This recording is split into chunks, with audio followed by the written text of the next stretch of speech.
Hey everybody, James Van Hees here, and I hope you're sitting comfortably because I'm about to break down for you how Sendit actually manages to do its crops, how the logic behind it works, and how you can better utilize the knowledge of how it crops to better your products that you're providing to your clients, and also creating smarter automations for you and your workflow. So let's jump into the script here, and you can see that I have a bunch of active recipes based on some stuff that we're going to talk about here. So I have some 5x7s, 16x9s, some circles, and some squares, and I'm going to go over with you how Sendit is actually doing those type of things. But first, let's take a look at the options that we have inside of the cropping section. So for this whole exercise, I'm going to assume that we are keeping our image scale at 100% or at 50%.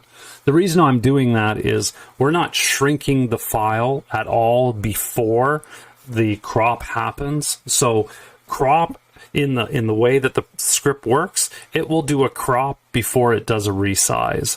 It does a crop because it just takes it as a ratio figure, right? So it's, even if you go in and you do a custom crop here, and you will notice, let's just let's just say I'm adding a new one here. If I'm adding a new one here and I do custom, you notice it doesn't say pixels here. It's just an arbitrary number. So if I go 5x7, it doesn't know if it's 5x7 meters or 5x7 inches or 5x7 millimeters. It doesn't know any of that. So, or 5x7 feet. It doesn't matter. What it's doing is it's doing a calculation based on that ratio. 5 whatever units wide by 5 units high, or whatever it may be. I'm going to assume that scale is really not going to be an issue here, because again, the Sendit will always crop an image based on the full size of the image, and then it will resize the image after the crop is done. Okay, so let's look at the options that we have here. Within the crop, we have the ability to set our width and our height. If we are doing a circle, the circle still needs to be within a shape. So I typically will do circles within a square just because it keeps it nice and tight. But sometimes you may want to do a white 5x7 and have a circle center there. Maybe that's your choice and that's what you want to do.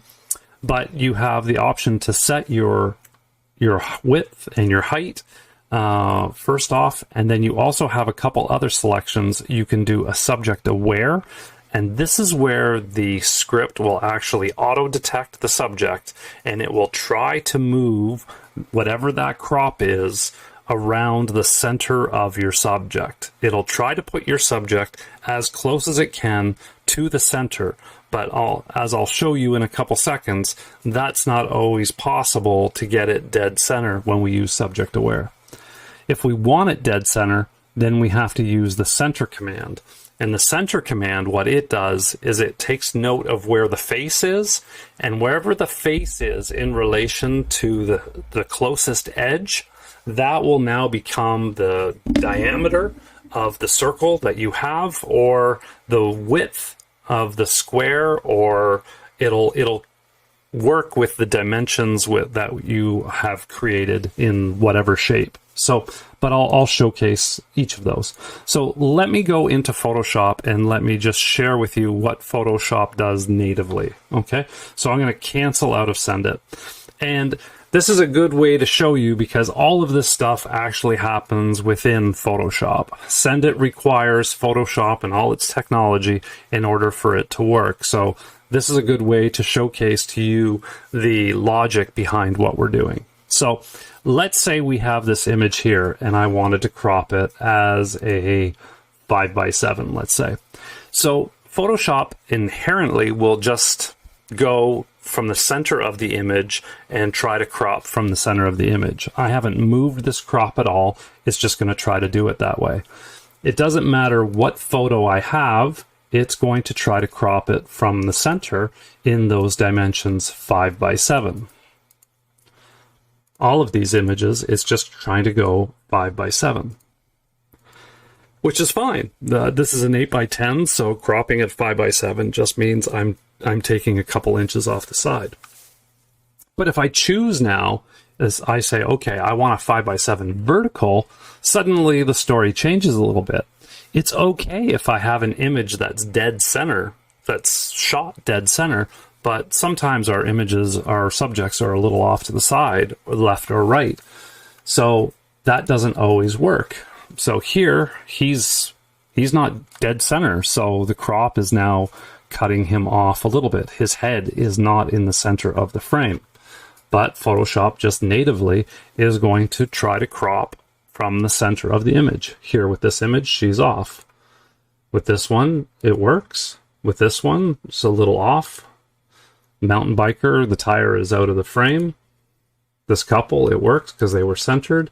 She's off center, off center. So if you don't hit subject aware, sendit is just going to say, okay, you just want to crop in from the center of the image, right? That's just what it's going to do.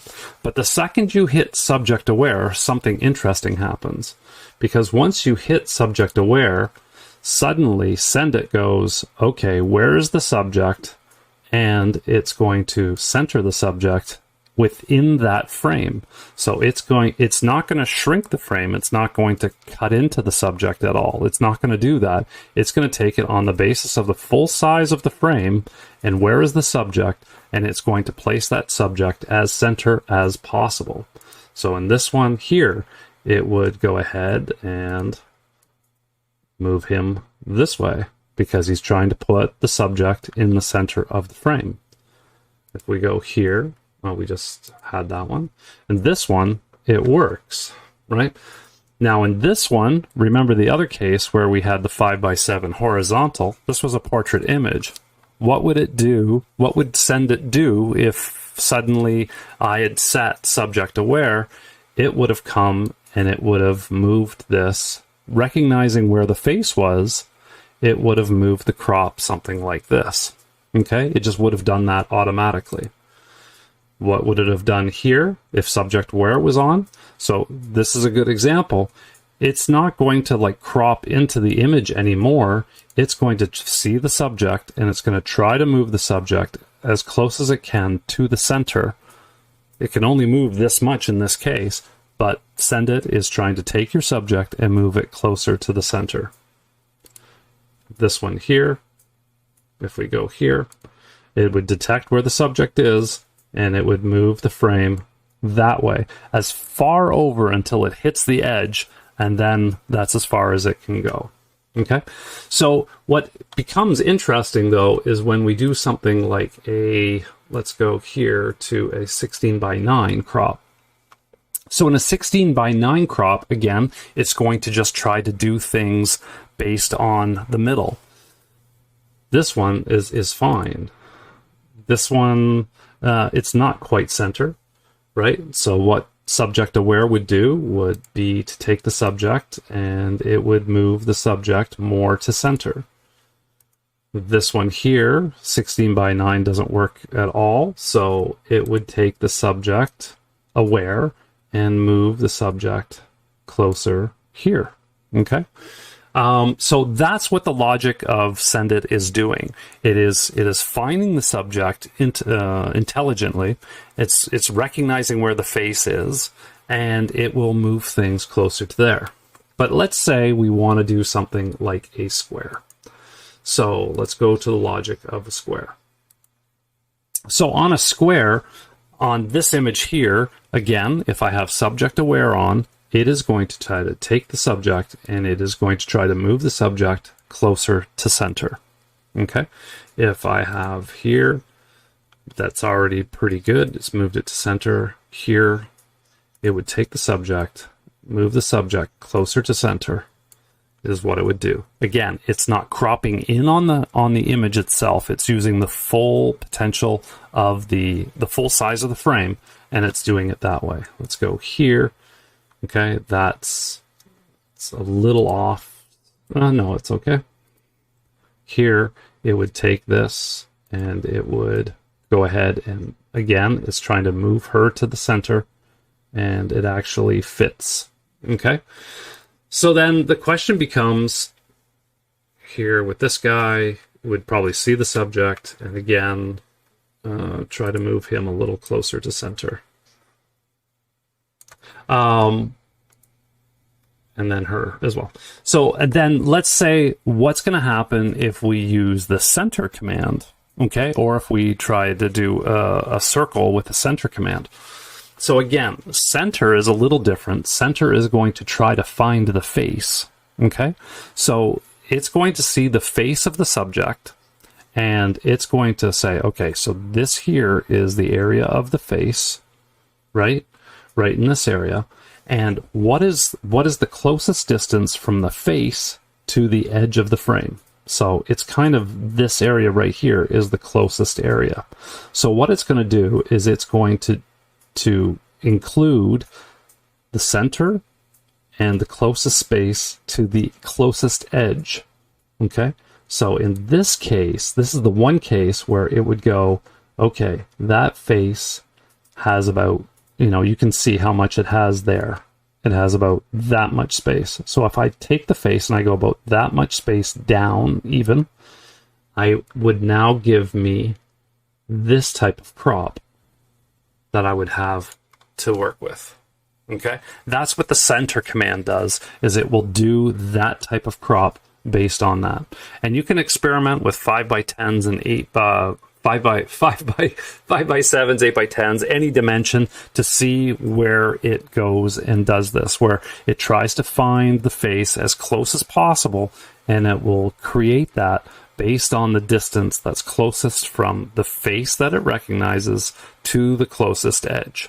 Okay, so let's go now back out to sendit. I'm going to close out this here, and I'm going to go back to the sendit script. Sendit. Okay, so we're back here, and you notice that I created all of these different crops, right? I created some that were not subject aware, right? This one, the first one was not subject aware. This one was subject aware. I think all the other ones are subject aware.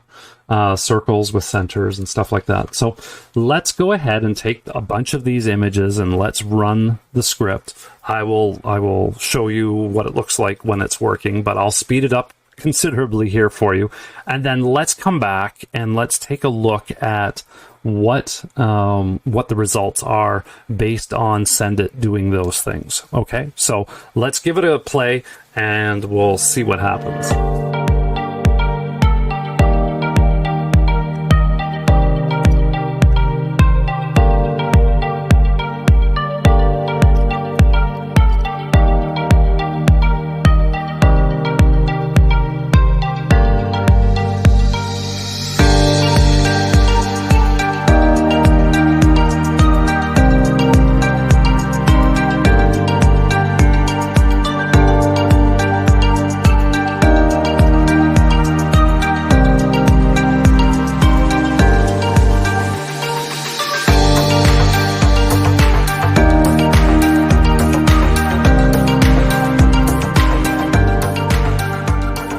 Okay, we're back, and let's take a look at the results that the script has given us here.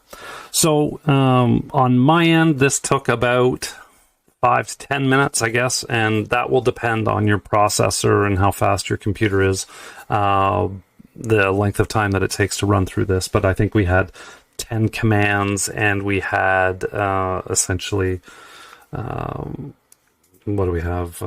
12, 13 files here. So let's go take a look at some of the results that the script was able to give us here. Okay, so here are the sample video or images that we were playing with. Again, I'm using Photo Mechanic here. You may recognize that interface. I use it a lot. And I had create subfolders on, so the script actually gave us a bunch of custom folders, and our results are all within those folders. So the first one that we had was the one that was not subject aware, the 5x7 not subject aware. And again, it did a pretty good job on most of the files because it was an 8x10 and it was essentially just taking a little bit off of each edge anyways. But remember, we pointed out this image here and how it's actually, just because it only crops from the center, there was not subject aware on, it cut off her head because her image was a portrait, right?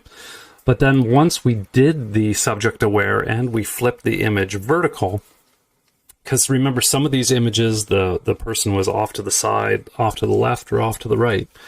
It found the subjects and it put them in the center of the frame. So remember her; she was way off to the right of the frame. She was to the left of the frame. He was to the right. She was to the right. And it did, in this case, doing 5x7 here. On this one, it found her and just shaved a little off each side, but it found the mountain biker who was off to the right and centered on him as well, made her center as well. The 9x6s, again, vertical, it found everybody. The older versions of Sendit, this is interesting with the couple, the older versions of Sendit would focus on one face rather than both, and the new version 6 recognizes couples as one subject, so it did a good job at trying to include them within that crop dimension that we had here. So that's pretty good. The 16x9, again, automatically it created those crops that I showed you that it would do, trying to find the subjects and move the subjects within the frame completely as much as it could, try to move them center. The biker is a good example of what it did there. And then let's go no aware on the circle. So remember, whether it was the square or the circle, and I do square crops with my circles.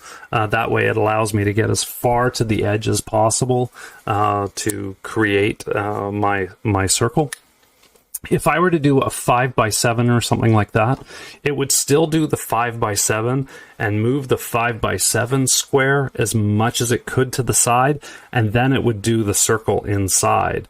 Okay, it's important to remember that. So if you do a 16x9 with a circle in the middle, it's still going to do a 16x9 crop first of the image, and then it's going to open up an area for the circle wherever the circle may lie, and that circle is going to be in the center. Okay, so it's important to recognize that, and that's why I always do a 1x1 when I'm doing a circle, so that there's maximum room for my circle to actually be formed.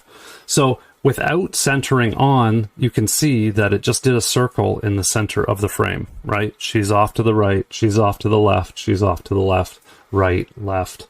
But once we turned on subject aware, right, suddenly now everybody's starting to come in center. Okay, it's taking the full size of the frame and it's doing a circle and it's putting that subject as center as possible. But then when we do the center command, right, watch this. Now suddenly everybody's closer, and I had illustrated that with the square at least, it would take the face, put the face in the center, and it would figure out the distance between the face and the closest edge, which was the top, and it used that distance to create top and bottom here, the same distance, and it drew the circle around that. Okay, so, and it's done that for all of the images. It detected where the face was and where is the face in relation to the closest edge, and that now becomes the figure for the radius of the circle. Okay, super cool. And then again, let's do square no aware, very similar to the circle no aware, and then aware, and then center. Pretty cool stuff. All right, so that there is the understanding and the logic behind what Sendit is doing behind the scenes and under the hood. It's my hope that with this knowledge, you are now going to be able to make smarter choices and understand when you're programming your scripts. And let me just go back into Photoshop here. When you are planning your scripts and stuff like that, that you'll have a better awareness of of predicting what your results are going to be, so you're not generating all these images, waiting 5-10 minutes, and then being surprised at what it's doing. So that's cropping. That's how it works. That's the logic behind it. And I hope this helps you. And keep going. Keep using Sendit. Keep giving us feedback. Keep letting us know what you want to know more of and how we can make the script better for you. But as always, there's more content coming out for you guys. So enjoy this and have yourselves a great day. And I will talk to you really soon.